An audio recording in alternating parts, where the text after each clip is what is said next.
Hey, what is going on, you grimy Grimmsnarls? Today we've been playing some Expanded, and now I know most of you probably know I'm not a huge fan of Expanded, but I did play in an Expanded tournament. Well, I'm still in an Expanded tournament.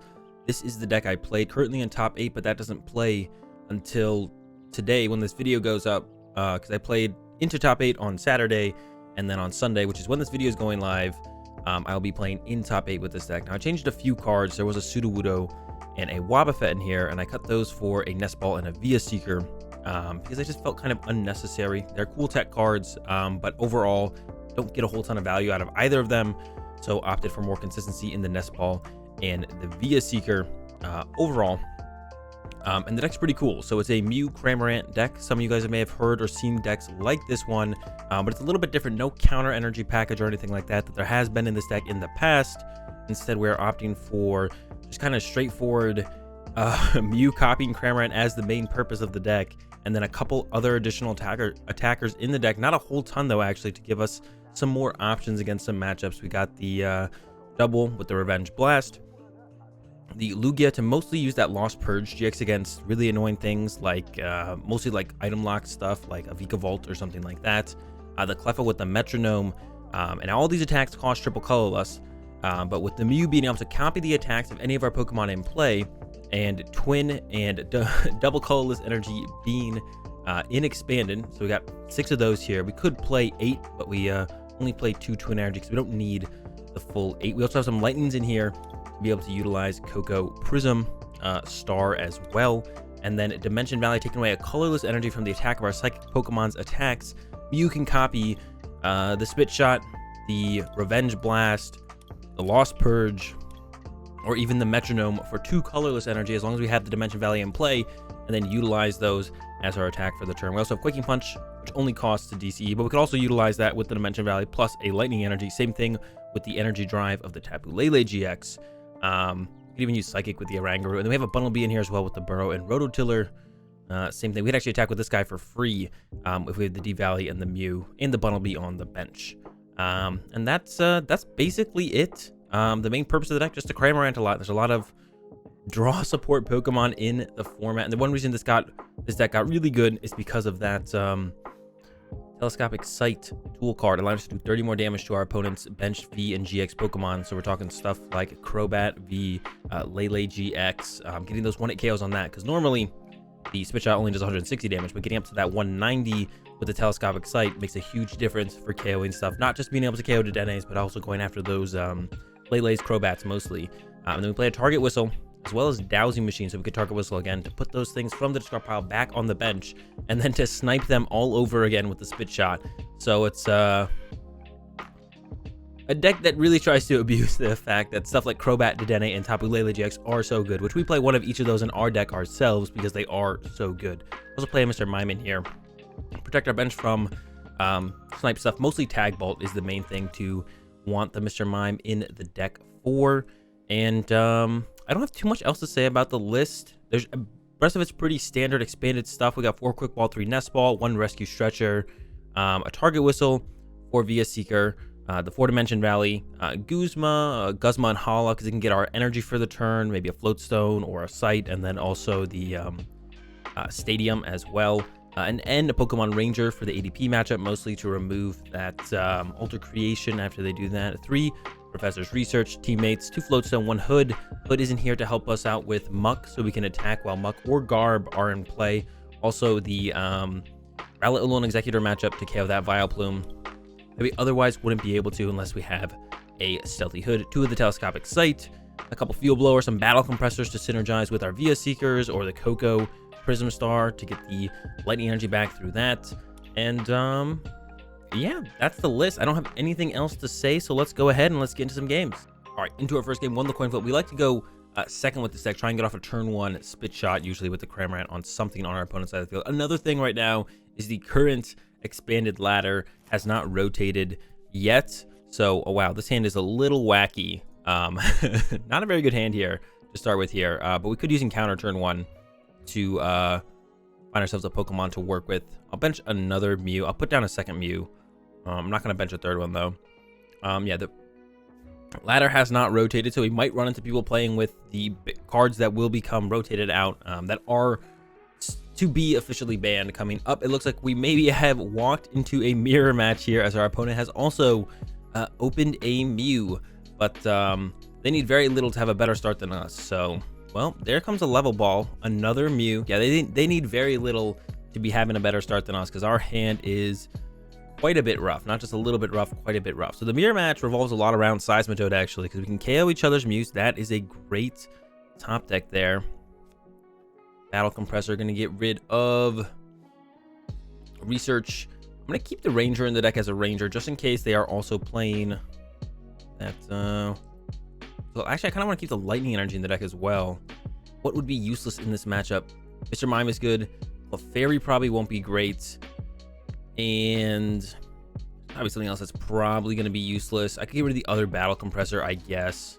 And maybe just keep the rest of the stuff around. Get rid of one of the lightnings. That way Coco becomes an out to energy. I guess that's probably smart to do. Bench one, attach to the bench guy, and then be a Seeker for that research. And we're looking for that Seismitoad. So we can Quaking Punch, knock out the other Mew because it is weak to Psychic. We did find it here. Quick Ball away. I think I'm just going to give up the research here. I don't want to, but I think I'm going to do it. Have that Toad. And then bench, treat, and Quaking Punch. Knock out the Mew. It is, both of our Mews are weak to Psychic. Quaking Punch does 30 damage.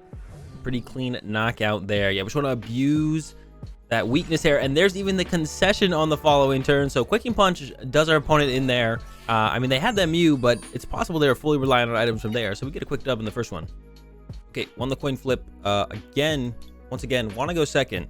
Want to have that option for a pretty explosive turn one potentially. And so far, looking pretty good. We did open the Clefairy, which is not a great starter, but we do play those two Float Stones, so we can try and get that out of there ASAP. And actually, they opened a Zacian, so we can look for that turn one Brave Blade onto this Zacian with a Mew. Here comes a Hood to the Zacian.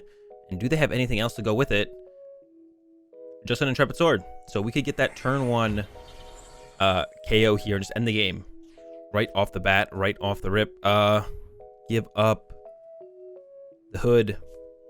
Grab myself that Mew. We have the Clefairy, so all we need is a Float Stone at this point, because we have the stadium. So I want to leave myself open to use Guzma and Hala to find the Float Stone. So I'm not going to use that N at a netball. There's the Guzma and Hala. There's the Float Stone. So we're just going to go ahead and retreat. Mew, Metronome, copies Brave Blade, knocks out our opponent's only Pokemon in play, and we get another super quick dub here in this one. Another game, another coin flip win, another choose to go second, another can we win in basically one turn. This opening hand, not great. We got the DCE, we got a Nest Ball, so Quaking Punch is on the table. We could even bench the double and the Lugia to draw up to 2 cards potentially. If we top deck something, we can play down with the Oranguru. Our opponent opens a Wobbuffet. Super curious to see what they got going on. So the Oranguru is not an option. Some kind of wall stall deck, maybe, potentially. Another doll. Definitely want to shut those things out. So I guess we're just going to go for an early Seismitoad play here, because we really have no idea what our opponent is doing. I'm not even going to play anything else, to be honest. I don't know what's going on. I don't know what I want. Quaking Punch. And let our opponent deal with the Quaking Punch.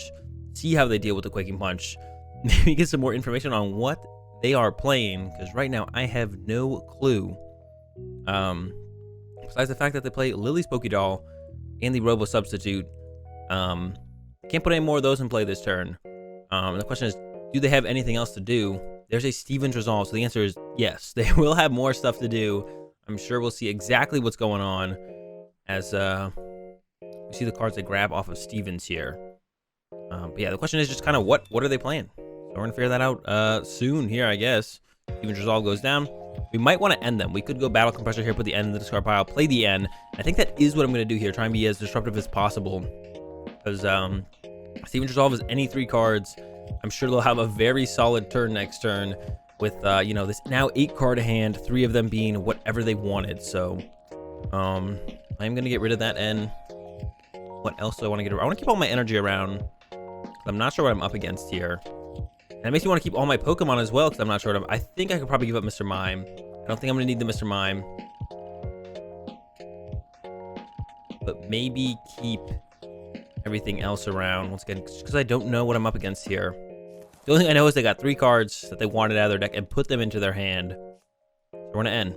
We're gonna Quaking Punch, take this knockout, and then go from there. Maybe even look for another end on the following turn as well. A lot of options in the hand for the following turn. But yeah, just gonna go ahead and Quaking Punch. Take out the Wobbuffet.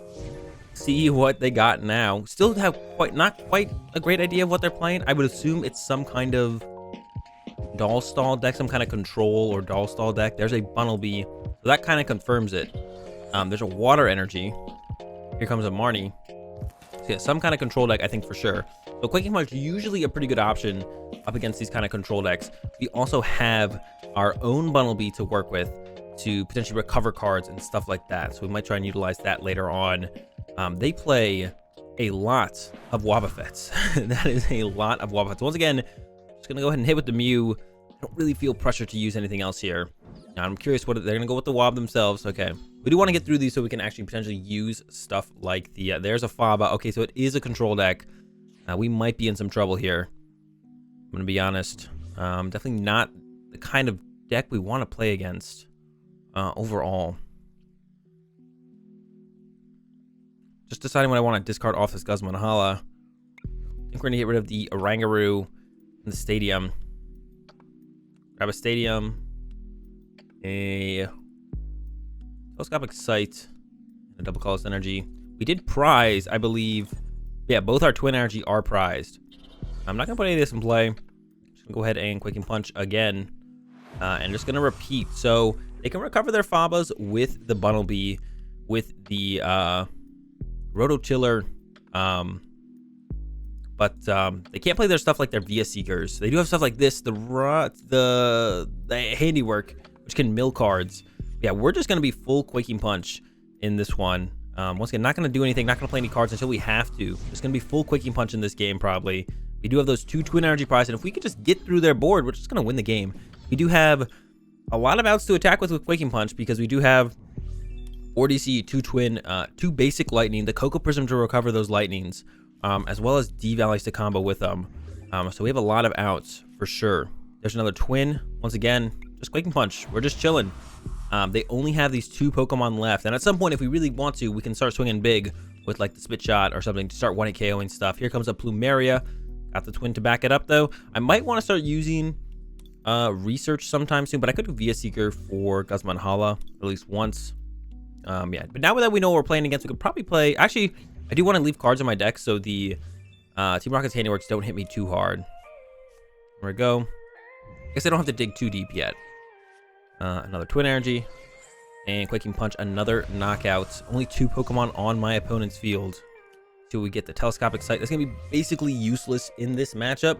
Not gonna do really anything at all in this one. There's nothing really big to take down. There's a Silent Lab. Now we do play quite a few of our own Stadiums and 2 Tool Scrapper. So we're gonna go ahead and Via Seeker, grab this Guzma Hala.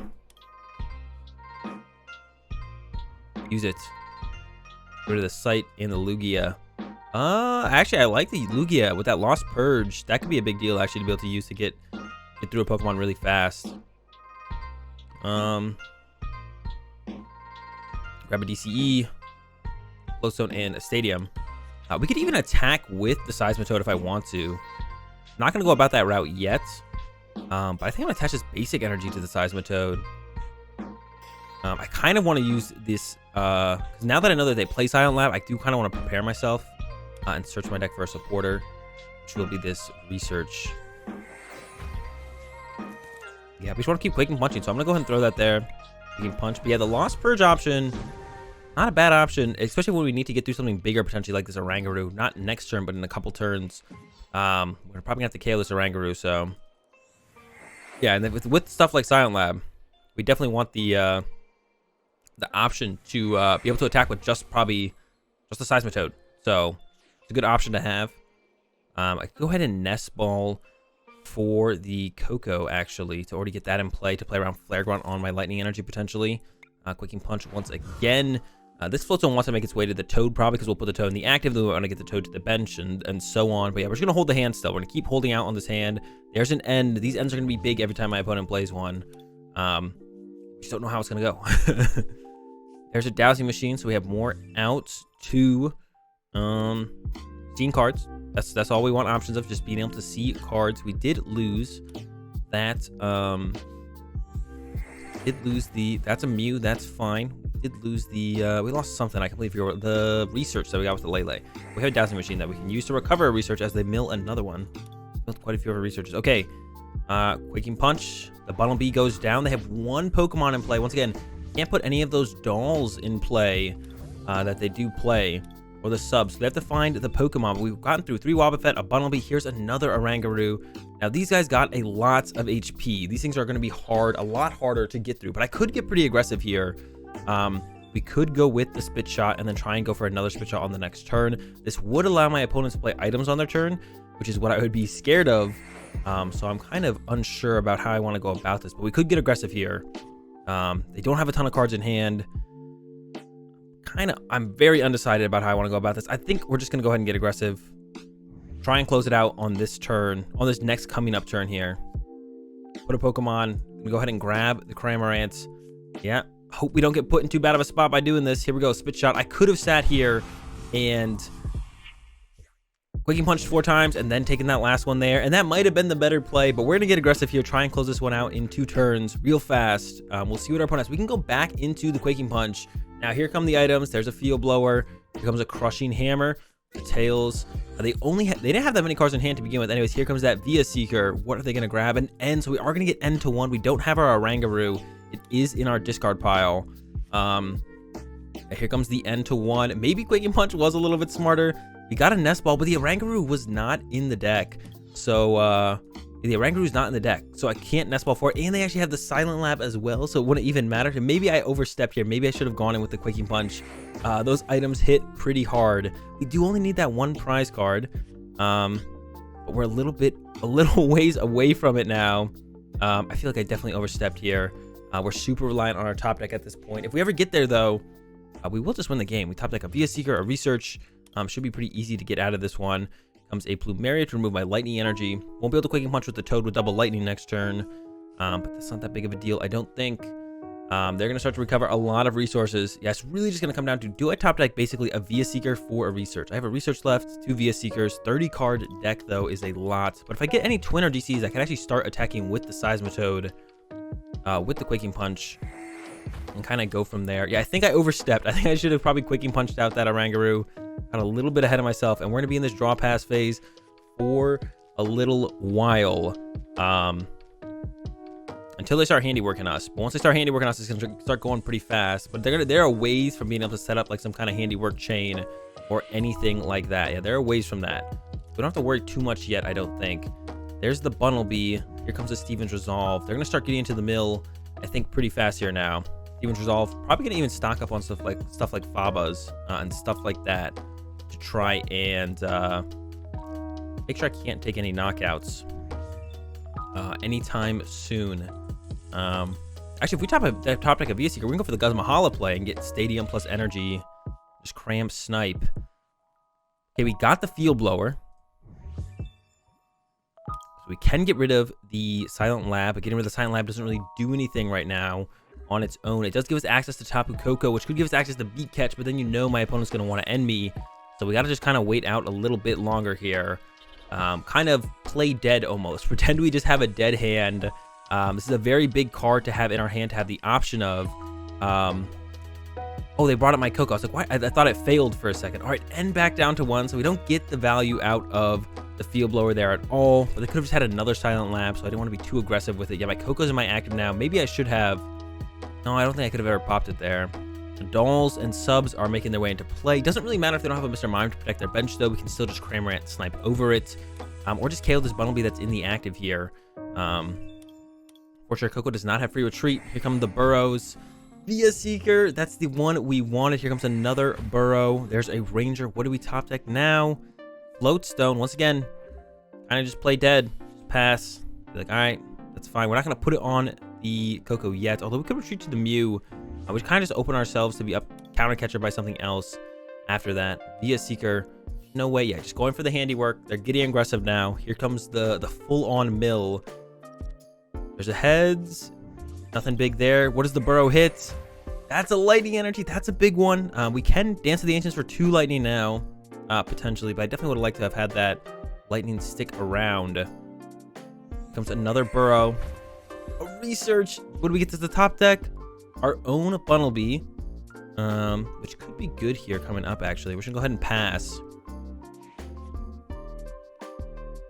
And, yeah. Burrow. Cramorant's fine. Another burrow coming in. Quick ball. That would have been not that great, actually. There's the Field Blower, so once again can remove the stadium. But we don't have anything to follow up with it on. We can remove the stadium, but we don't have access to like our Crobat or the one that I mentioned multiple times, how the Instructor Oranguru. There goes a quick ball. That could get us a Crobat. There goes another via Seeker. What is our top deck? A Twin Energy. I believe that's game. Or double colorless energy, double colorless to our Tapu Lele, attach the Float Stone active, and we've made it. We survived the mill, the Bunnelby, Doll's control deck, and we get another dub here. Maybe I think I was a little bit aggressive with the play I chose to make, where I stopped Quaking Punching. Should have just Quaking Punched as long as I possibly could. A little bit greedy there for myself, but we end up with the dub here in the end. We're so far ahead at that point that they had so much ground to make up this. Getting really aggressive with the mill. Didn't have a ton of control over what my top deck was at all. We end up with the dub overall. And guys, that's going to do it for these games with this expanded Cramorant Mew deck. It's pretty fun. It's pretty fun. I'm not a huge fan of expanded overall, but this deck is a ton of fun. I've really enjoyed playing it in the tournament over the weekend. And who knows, maybe I'll be able to take down the whole thing. Now that I'm in top 8 with it. We'll see where it goes from here. Anyways, hope you guys enjoyed the games. If you did, give the video a like, enjoyed the content, be sure to subscribe. Have a good day. Thanks for watching, and peace.